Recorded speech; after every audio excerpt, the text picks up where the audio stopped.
Hi everyone and welcome to MCN Television. I am Reshma Kutubashiri presenting you the news roundup of India for the past week, and you're watching India This Week. With the school openings on the doorsteps, there are not much time to enjoy another summertime. Bright sun and good weather will be replaced with snow and ice. Hope you all are looking forward to changes in the season. First of all, highlights of India this week. A tragic train accident in Bihar killed 37 pilgrims. 4 states in India, including New Delhi, launches food security schemes. India arrested terrorist bomb maker Abdul Karim Tunda from Nepal border. Indian Air Force plane C-130J-30 Super Hercules landed at the highest airstrip on India-China border. Rescuers find it difficult to retrieve the bodies of sailors in INS Sindhurakshak that exploded last week. Manu Gandhas wins silver medal in Youth Asian Golf Games.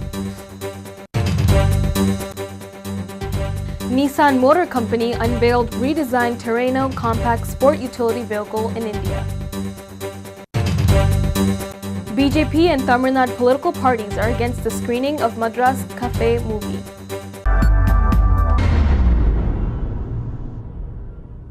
Now, news in detail. In a shocking accident, an express train plowed into a crowd at Damara Ghat railway station in Bihar, killing 37 people. All those killed were pilgrims crossing rail tracks after embarking from a local train. Dozens of people were injured. Angered by the incident, a violent crowd set ablaze the train, ransacked the station, and manhandled the train driver, who succumbed to injuries. Prime Minister Manmohan Singh expressed deep sorrow and shock at the loss of lives. A senior railways official said it appeared the pilgrims were unaware of the oncoming train on the middle of the station's 3 tracks. On the birth anniversary of former Prime Minister Rajiv Gandhi, Congress President Sonia Gandhi launched the ambitious food security program in New Delhi. The project envisaged to ensure food for each one in the country is hailed as an unparalleled scheme in the world. Sonia Gandhi said that there are still people in the country who do not get 2 square meals, and that it was the duty of the government to take care of the poorest of the poor. The government has recently introduced a bill for food security which is yet to be passed, as opposition is obstructing the passage of the bill in Parliament.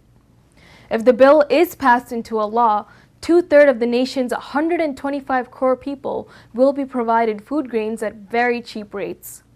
In addition, over 80 crore people in the country will get food grains at cheaper rates. Besides, 50% of the urban population will also benefit from it.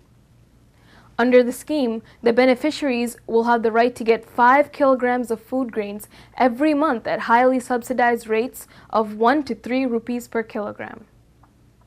The food security program will be the biggest in the world, with the government spending estimated at 125,000 crore rupees annually on a supply of about 62 million tons of rice, wheat, and coarse cereals to 67% of the population.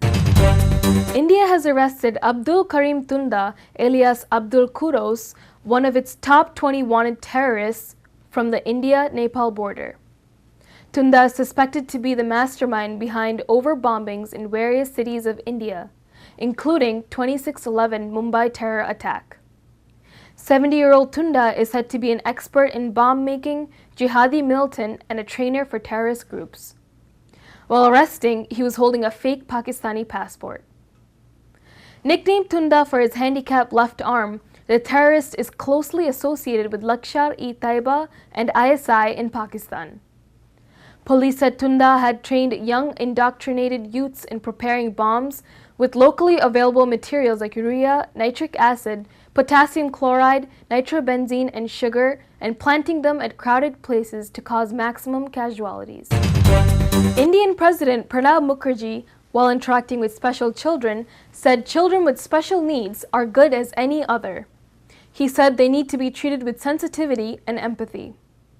The president said we must have the belief that every person is capable of learning and becoming better at whatever he chooses to do. He added that the government is working hard towards creating equal opportunities for differently abled people, and citizens must also work in tandem and support the government in its efforts. Indian Air Force made a history by landing its Super Hercules aircraft at the world's highest airstrip on India-China border in the northern Himalayas. As a demonstration of capability, the commanding officer Group Captain Tejbir Singh and the crew of C-130J-30 Super Hercules, which can carry 20 tons, touched down on the Daulat Bag Oldie airstrip on Tuesday evening. The strip is at a height of 16,614 feet and in a hostile terrain. This base was built during the Indo-China conflict in 1962 and came into prominence when packet aircraft of the India Air Force operated between 1962 and 1965. The strategic base has gained importance once again as it is resurrected and reactivated by the Indian Air Force after 43 years. The government said the achievement will enable the forces to induct troops, improve communication network, and also serve as a great morale booster for maintenance of troops positioned there. India This Week will resume after a short break. Stay tuned.